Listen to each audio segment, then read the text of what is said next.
Hey, what's up? Coming at you with the fourth raid. We have Zebstrika. Zebstrika is a physical attacker with a lot of electric attacks, has a lead discharge attack. We'll get more into that. Also starts off with a substitute. Not that huge of a mechanic. You could probably abuse it with some sound attacks, but I haven't seen anyone do it. Honestly, this is a super easy fight, and I have the feeling that people that are looking for this guide at this point probably are solo queuing, so I'm going to gear this one a bit more towards them. My hunch is that the vast majority of people are uh, that are looking for a guide at this fight maybe are solo queuing and need to figure that stuff out. So I'm going to gear this one a little bit more towards them. I'm solo queuing. I've already done the fight with teammates and we one shot it. So I'm going to start off by setting a reflect with Sable Eye, and I just need to kind of sing the praises of setting screens, especially when you're solo queuing. I have solo queued most of today, and the number one thing that I saw in those fights where things started to go haywire is just teammates kind of bringing random Pokemon, and you just run out of Pokemon, even if you've brought like kind of an optimal team yourself. So you can't continue the fight if you don't have kind of 4 meat shields in front. So if you're stopping that much damage over the course of a fight, it becomes so important. Sableye in particular is really good. It's very expensive. I actually just bought one, someone underlisted on the GTL. I just bought another one, but it was like 50k base price, probably about 70k right now for hidden ability Sableye. It gives it prankster, so status moves are priority. Lets you set screens before any move happens, so that's super important. The I just can't say enough about it. Like I could have, if I didn't get focused there, I also could have set Wisp on the boss to stop its damage a bit more.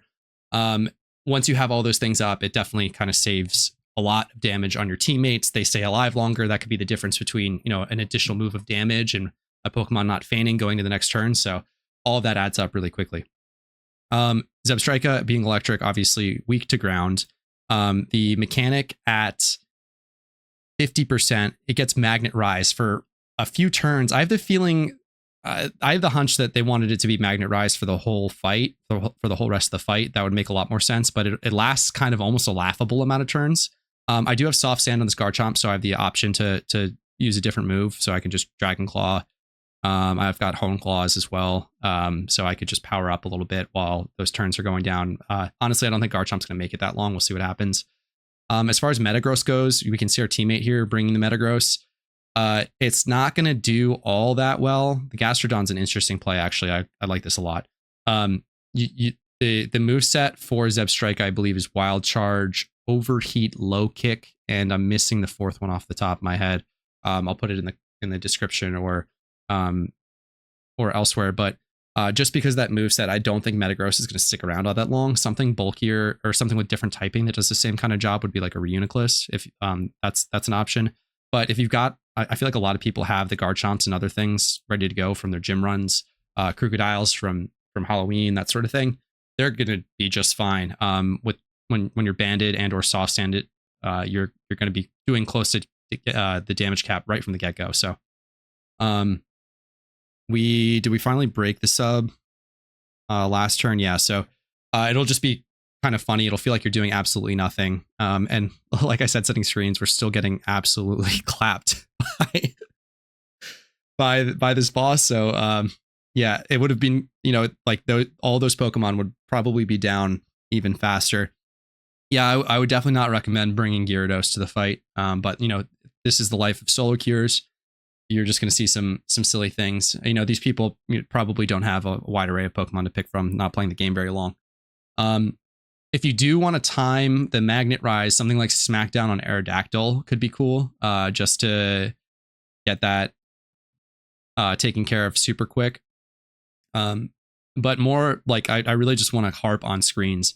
Sableye is expensive. You can do something like, I grabbed a Raichu really quick. It was too slow to set screens properly. I just completed the fight on another alt and tested this out, but you could do like a screens Raichu if you were to set, if you were to EV train it. You could do basically the same thing as a prankster Sableye if your speed tier is high enough. So that's an option. If it's too slow, you can even scarf it or something. Dodge the light clay. Light clay is super important for screen settings. If you didn't know, increases the total effect by 5 to 8 turns. Super powerful. That's 5 more turns of half damage, and we're talking about 5 moves a turn between the 2 ads and 3 from the boss. That's super important. So and look at that, Typhlosion would have been Gonzo a while ago. We're probably going to see the Magnet Rise right here. Did I already EQ? I did already EQ. So we're, yeah, 7.3% with the soft sand EQ. I'll probably Dragon Claw here just so that in case somebody goes ahead of me. I think I was the lead. I think that I was the lead, so I think I can EQ. We're at 53.5%. Yeah, so I went first anyway. There it goes. So once it crosses that threshold, that 50% threshold is exactly when it happens. It can happen in the middle of a turn. It's an automatic move based on the health tier. So that's important to work around. If you know that someone's going to go ahead of you, use a move, you can kind of see that coming. I pushed it, so I knew that I could EQ. I bet Gastrodon's going to Earth Power into that anyway, but can't blame someone. I've already done the fight 3 times, so I've got a little bit of a knowledge gap. So that's pretty much the only point of concern for the whole fight. It's super easy. Otherwise, if you set screens, you can just see the teammates are going to throw Pokemon at them. They'll hopefully eventually figure out that you can just bring ground types, and it makes it a lot easier. That Wild Charge is just an absolute boatload of damage with stab and all that. So I will just Dragon Claw. We're going to see how quickly. So that was Magnet Rise, and then it used 3 moves after that. Oh my, yeah. So another huge important thing to mention, Sap Sipper on Zebstrika, unintuitive move, absorbs all grass moves and powers it up. You definitely don't want to be using grass moves. Spore is included in that. Don't be using grass moves of any kind on the boss. It just takes a stat boost, and it's also about to take a stat boost once we push it. So that's super, super important to deal with. I probably could have taken out the Giraffe Rig there, but what are you going to do? Sorry, Gastrodon. If we were getting close to screens getting to dropping, we still have a while for that. There you could swap out and go to a bulky Pokemon. I've thought about building a separate Uniclus that's just super bulky and has screens, so that I could switch into it and then set screens in the next turn, hopefully. But that would involve taking effectively like 6 turns of damage. I don't even know if it's possible, but it's kind of stuff that I am thinking about. Did we lose the electromagnetism yet? It did. Okay. So yeah, it lasts like, I think that's the normal amount of turns that it would last if it were cast.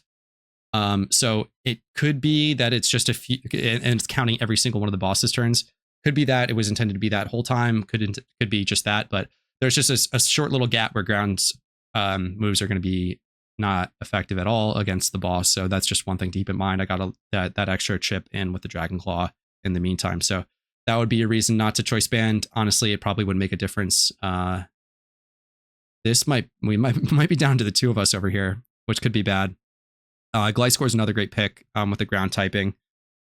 Flying resists. And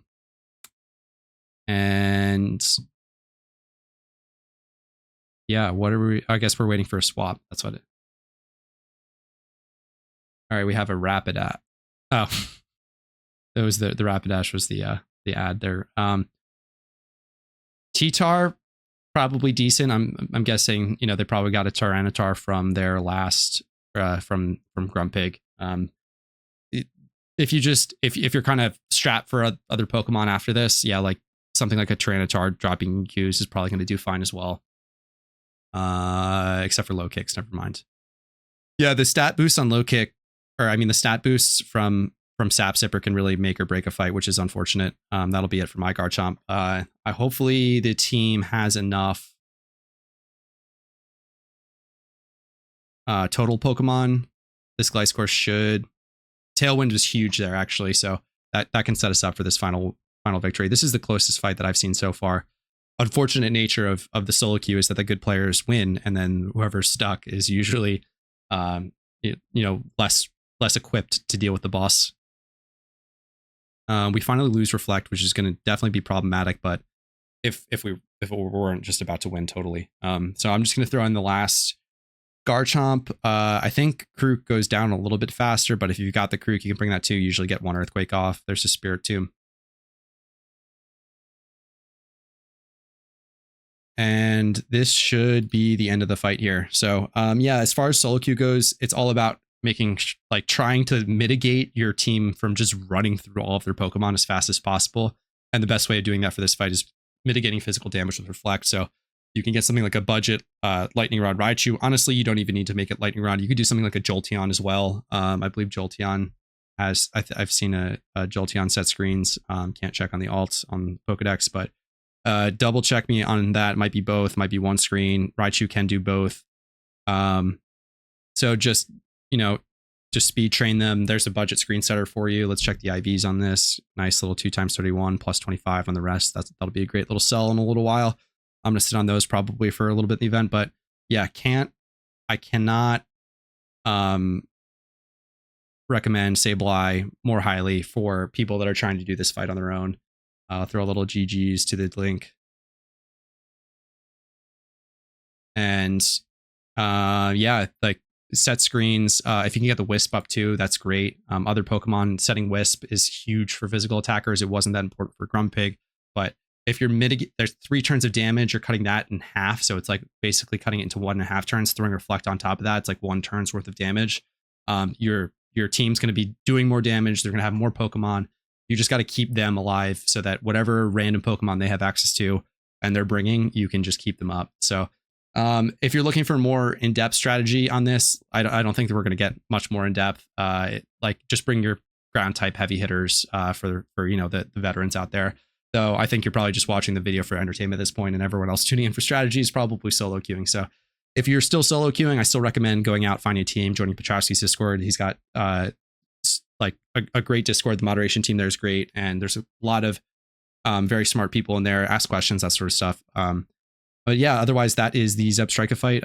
Hope you guys are having a fun event. I'm having a great time. The raid mechanic is so fun. So really looking forward to the rest of these fights, and hopefully they get a little bit more difficult, but I understand if they want to keep this one accessible for the rest of the player base. So yeah, thanks so much for watching, and have a good rest of your event.